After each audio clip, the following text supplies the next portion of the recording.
Hi everyone, my name is Prince Pal. Today I will discuss about vital sign. Vital sign medical purpose से बहुत ही important है और ये हमारा सबसे बेसिक टॉपिक है। इसमें हम जो है इसमें हम जो कि देखते हैं temperature, pulse, respiration, BP and इसमें लास्ट हमारा जो फिफ्थ वाइटल साइन होता है हमारा पेन होता है। इसको जो वाइटल साइन होता है इसको जो हम एक दूसरे नाम से और भी जानते हैं, इसको बोलते हैं कार्डियल साइन। कार्डियल साइन नाम से जानते हैं। और इसका जो हम अभी बताए हैं आपको, इसमें जो हमारे होते हैं 5 होते हैं वाइटल साइन। एक हमारा क्या होता है टेम्परेचर, पल्स, रिस्पायरेशन, और हमारा होता है ब्लड प्रेशर, और हमारा 5वां क्या होता है पेन। हम इसमें जो है एम्स और नारसेट में हमारा जो एम्स बेसिस पे या कोई गवर्नमेंट एग्जाम में हमारा जो है एक क्वेश्चन ये पूछता है कि जो है फिफ्थ वाइटल साइन क्या है। हमारा फिफ्थ वाइटल साइन क्या होगा? हमारा फिफ्थ वाइटल साइन होगा पेन।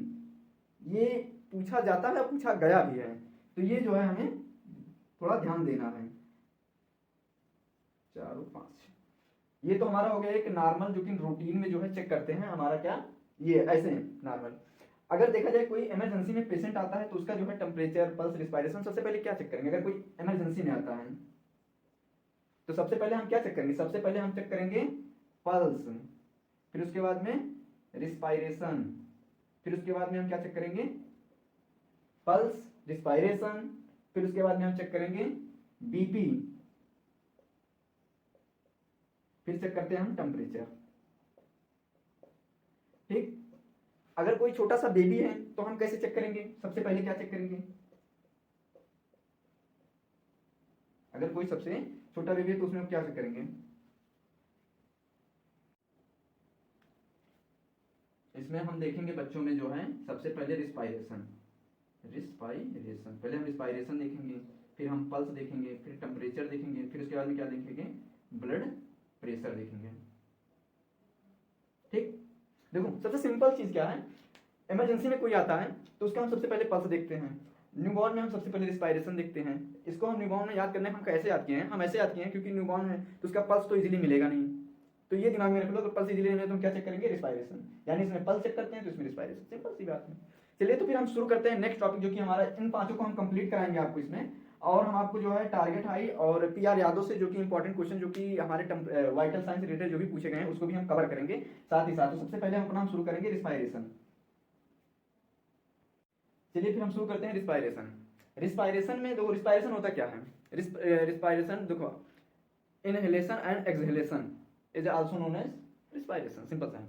रिस्पायरेशन का हम अगर देखेंगे नॉर्मल क्या होता है, नॉर्मल रिस्पायरेशन, नॉर्मल हमारा रिस्पायरेशन जो कि होता है 12 टू 18, 12 टू 20, 12 टू 16। कंफ्यूजन हुआ ना? 18, 20, 16 ये जो है हमारा अलग अलग बुकों में अलग अलग दिया है, तो इसको हम यही तीनों मान सकते हैं। और इसमें हम आपको टर्मिनोलॉजी बताएंगे कि जो डिस्पिनिया क्या होता है, एपनिया क्या होता है, इपनिया क्या होता है, और हाइपर वेंटिलेशन क्या होता है, सब चीज़ें हम बताएंगे। और जो है आइए फिर शुरू करते हैं आगे। इनहलेशन और एक्सहेलेशन को रिस्पायरेशन बोलते हैं। Inhalation and exhalation is also is called respiration. Respiration हमारा 2 टाइप का होता है, एक हमारा होता है इंटरनल और एक हमारा होता है एक्सटर्नल। इंटरनल क्या होता है? इंटरनल को हम बोलते हैं टिश्यू रिस्पायरेशन। टिश्यू रिस्पायरेशन यानी कि टिश्यू और ब्लड के बीच में जो रिस्पायरेशन हमारा होता है वो होता है हमारा टिश्यू रिस्पिरेशन। इंटरनल रिस्पिरेशन या टिश्यू रिस्पिरेशन। एक्सटर्नल क्या होता है? एक्सटर्नल को हम बोलते हैं पल्मोनरी रिस्पायरेशन। पल्मोनरी रिस्पायरेशन ये हमारा क्या होता है? एल्वुलाई और ब्लड के बीच में जो रिस्पिरेशन होता है उसको हम बोलते हैं एक्सटर्नल या पल्मोनरी रिस्पायरेशन। ये हमारा किस में होता है? ये हमारा होता है ब्लड एंड एल्वियोलाई के बीच में होता है, और ये हमारा होता है ब्लड एंड टिश्यू के बीच में। ये जो हमारा लंग्स है यहाँ जो है ये एल्वुलाई है, इसके बीच में इसके और ब्लड के बीच में अगर हमारा हो रहा है तो ये हमारा हो जाएगा एक्सटर्नल, और अगर हमारा टिश्यू और ब्लड के बीच में हो रहा है यानी कि इंटरनल हो जाएगा। ठीक है। अब हम शुरू करते हैं कैरेक्टरिस्टिक ऑफ रिस्पायरेशन। इसमें हमारा आता है रेट, रिदम, डेप्थ। अच्छा हमको ये बताइए कि रिस्पायरेशन का जो है हमारा सेंटर कहाँ होता है। इसका सेंटर हमारा जो होता है मेडुला ऑब्लोंगेटा होता है और पॉन्स होता है। ठीक, ये होता है मेडुला ऑब्लोंगेटा एंड पॉन्स होता है। अब हम देखेंगे रेट, हम रेट के ऊपर डिस्कस करेंगे। रेट, अब हम देखते हैं रेट। रेट क्या होता है? रेट हमारा होता है नंबर ऑफ रिस्पायरेशन, यानी कि 1 मिनट में जितनी बार हम सांस लेते हैं उसको हम क्या बोलेंगे? रेट। यानी 1 मिनट में हम कितनी बार सांस लेते हैं? नॉर्मली 1 मिनट में हम लेते हैं 12 to 18 ब्रीथ पर मिनट। ठीक, तो ये हमारा होता है नॉर्मल। नॉर्मल को हम इसको टर्मिनोलॉजी, जो टर्मिनोलॉजी होती है इसकी डिनोट करते हैं इप्निया। एपनिया क्या होता है? एपनिया हमारा होता है spontaneous absence of spontaneous respiration with in 20 second. यानी क्या होता है? स्पॉन्टेनियस मतलब अचानक जो है 20 सेकेंड तक जो है सांस नहीं ले पाते हैं। तो कितना हो जाएगा? 20 सेकेंड तक क्या होता है? स्पॉन्टेनियस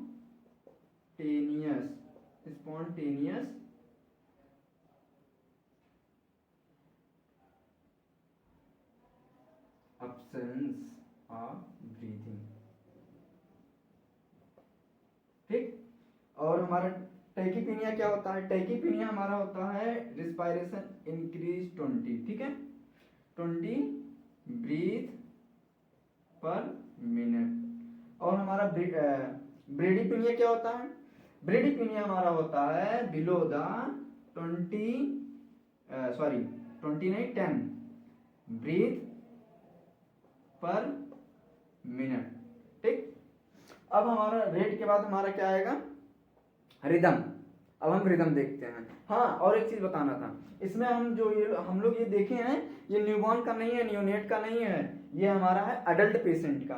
तो हम अडल्ट के बारे में इसको हम देख रहे हैं। किसी वीडियो, नेक्स्ट वीडियो में हम तुमको बता देंगे जो है आप लोगों को न्यूबॉर्न के बारे में। अब हमारा जो है दूसरा पॉइंट आता है रिदम। रिदम क्या होता है? सिमेट्री ऑफ रिस्पायरेशन या रेगुलर रिस्पायरेशन विदाउट एपनिया।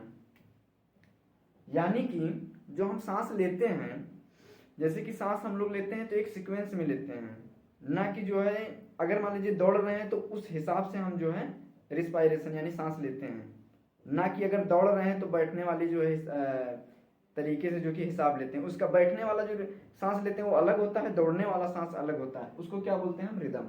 यानी कि अभी हम मान लीजिए बैठे हैं तो हम रिस्पायरेशन ऐसे ले रहे हैं। अब यही हम क्या कर रहे हैं? भाग रहे हैं। ये हमारा, अगर हम भाग रहे हैं यानी तो भाग रहे हैं तो ऐसे जाएगा, ऐसे ही तो जाएगा। यानी कि भाग रहे हैं तब का रिदम देखूं और जब बैठे हैं तब का रिदम देखूं। ठीक है, तो ये हमारा हो जाएगा रिदम। अगर इसमें कोई अल्टरेशन यानी बैठने पे हम देख रहे हैं रिदम हमारा ऐसे आ रहा है तो ये हमारा क्या हो जाएगा? कोई ना कोई एबनॉर्मलिटी है। अगर जो है भाग रहे हैं तो उसमें कुछ और आएगा, इसमें कोई अल्टरेशन होता है तो कोई ना कोई बीमारी हम देखने को मिलता है। इसके बाद हमारा जो देखने को मिलता है हमारा क्या है? डेप्थ। डेप्थ में क्या होता है? कितना हम सांस जो है इनहेल किए, कितना सांस लिए। यानी कि टाइडल वॉल्यूम कितना होना, नॉर्मल टाइडल वॉल्यूम कितना होता है? टाइडल वॉल्यूम हमारा नॉर्मल कितना होता है? 500 ml पर cc। ठीक, और इसमें जो कि हमारा होता है अगर हमारा टाइडल वॉल्यूम इंक्रीज होता है तो उसको हम क्या बोलते हैं? 500 से अगर हमारा इंक्रीज हो रहा है ml पर cc से तो उसको हम क्या बोलते हैं? उसको हम बोलते हैं deep respiration. Deep respiration.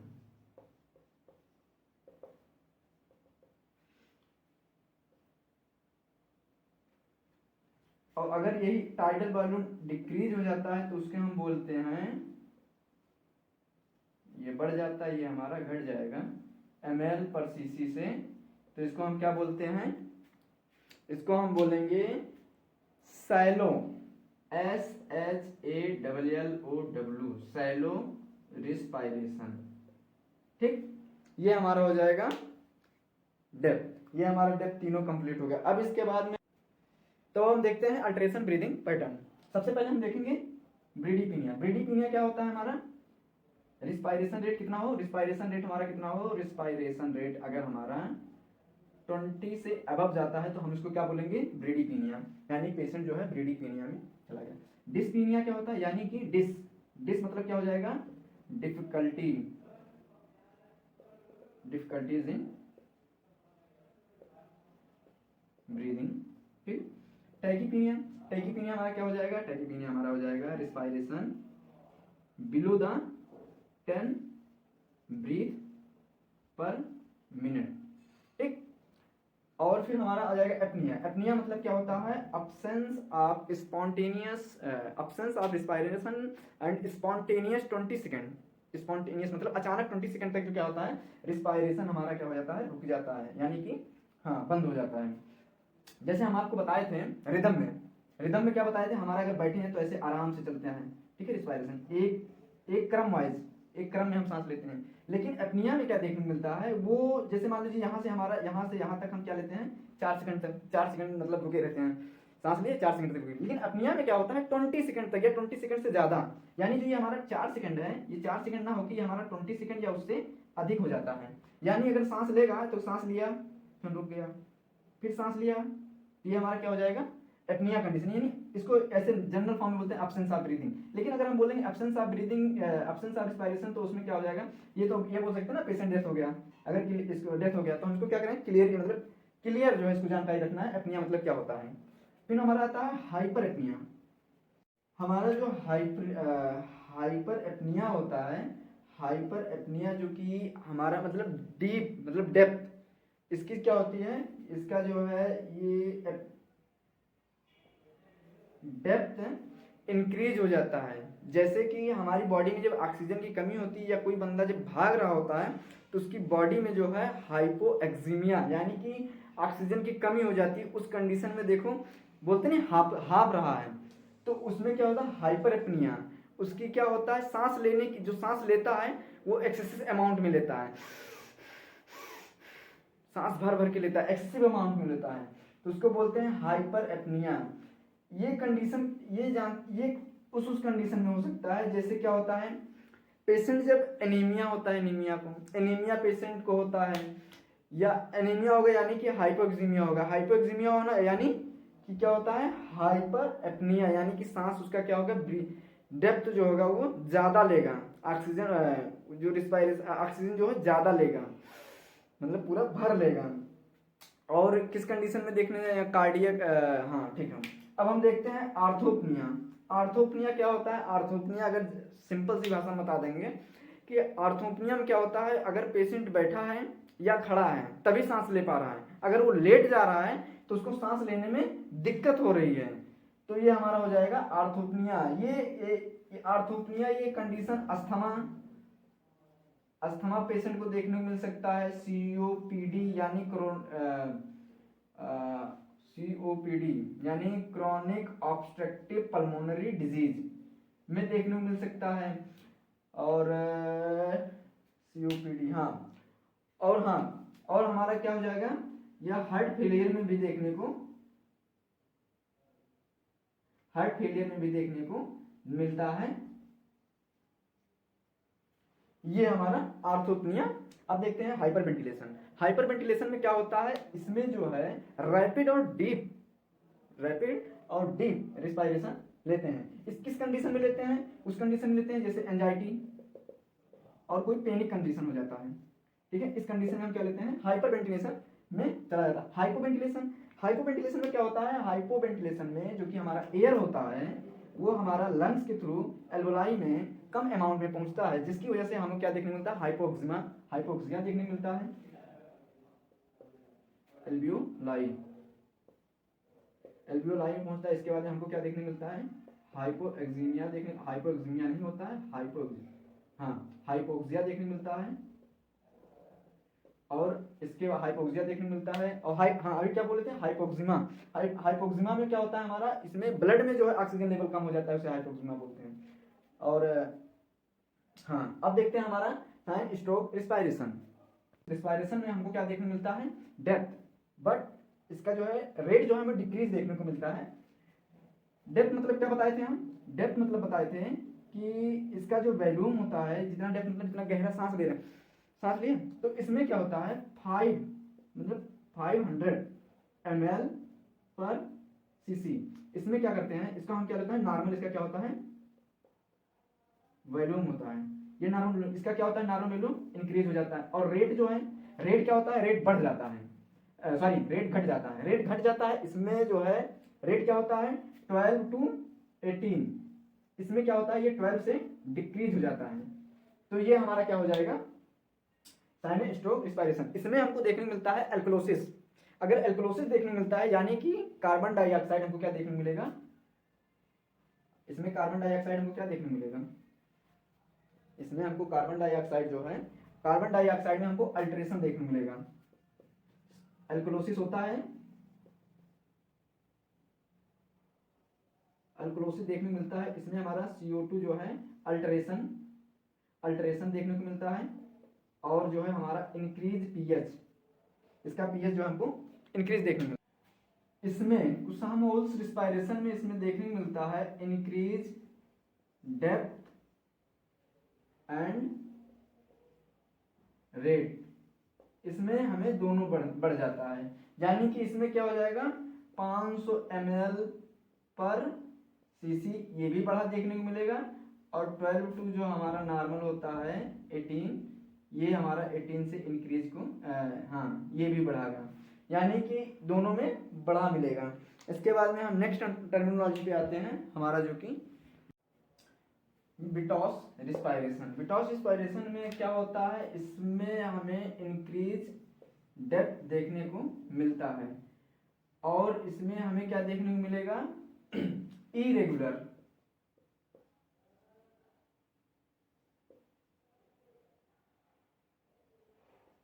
Irregular respiration देखने को मिलेगा। और इसमें हमको क्या देखने को मिलेगा, हाँ और ये किसकी वजह से होता है, ये होता है हमारा विटामिन ए डिफिशिएंसी की वजह से ये देखने को मिलता है। और हमारा क्या आता है हाइपरकैप्निया। हाइपरकैप्निया क्या होता है, हाइपरकैप्निया हमारा होता है CO2 बढ़ जाना, CO2 का बढ़ जाना। हाइपोक्सिया क्या होता है ऑक्सीजन का घट जाना। लेकिन हाइपोक्सिया जो है तब होता है जब हमारे रिस्पायरेशन रूट में कोई भी ऑब्स्ट्रक्शन होने की वजह से ऑक्सीजन नहीं ले पाते हैं, तो हमें क्या देखने को मिलता है हाइपोक्सिया। और हमें जो है हाइपोक्सिमा जो देखने को मिलता है, हाइपोक्सिमा जो कि इसमें होता है लो ऑक्सीजन लेवल इन ब्लड, ठीक हाइपोक्सिमा। अब हम देखते हैं कुछ इंपॉर्टेंट क्वेश्चन को देखेंगे, फिर इसके बाद में हमारा जो नेक्स्ट टॉपिक है इंपॉर्टेंट क्वेश्चन है, the normal breath rate of human beings is कितना होगा 12 to 21 ब्रीथ लिखा हुआ था, हाँ ठीक है। और 12 to 25, 15 to 18 एंड 20 to 24। इसमें हमारा होगा क्या होगा आप लोग बताइए, इसमें हमारा होगा 15 to 18। ऐसा क्यों होगा, क्योंकि हमारा नॉर्मल कितना होता है 12 to 18, 12 to 21, 12 to 21 यानी ये ज़्यादा हो रहा है, यानी ये नहीं होगा। 20 to 25 ये तो ऑब्वियसली नहीं होगा। 20 to 24 ये भी नहीं होगा, क्योंकि ये बढ़ रहा है ना, यानी 20 से जो अगर बढ़ रहा है यानी कि ये क्या हमारा किसमें चला जाएगा ब्रेडीपिनिया या टेकीपिनिया, ये हमारा चला जाएगा ब्रेडीपिनिया। हमारा दूसरा जो है इंपॉर्टेंट क्वेश्चन है increase depth of breathing with normal respiratory rate is called, यानी कि क्या है डेप्थ हमारा क्या है इंक्रीज है और रिस्पायरेटरी रेट हमारा क्या है नॉर्मल है, नॉर्मल है रिस्पायरेटरी रेट, यानी रेट हमारा नॉर्मल है, नॉर्मल यानी कि इंक्रीज है। तो इसमें क्या देखने को मिलेगा हाइपरपनिया, हाइपोपनिया ब्रेडिपनिया, हाइपोक्सिया, ये आपको बताना है हमको कमेंट बॉक्स में। फिफ्थ कार्डियल साइन इज, ये भी हमको बताना है कमेंट बॉक्स में।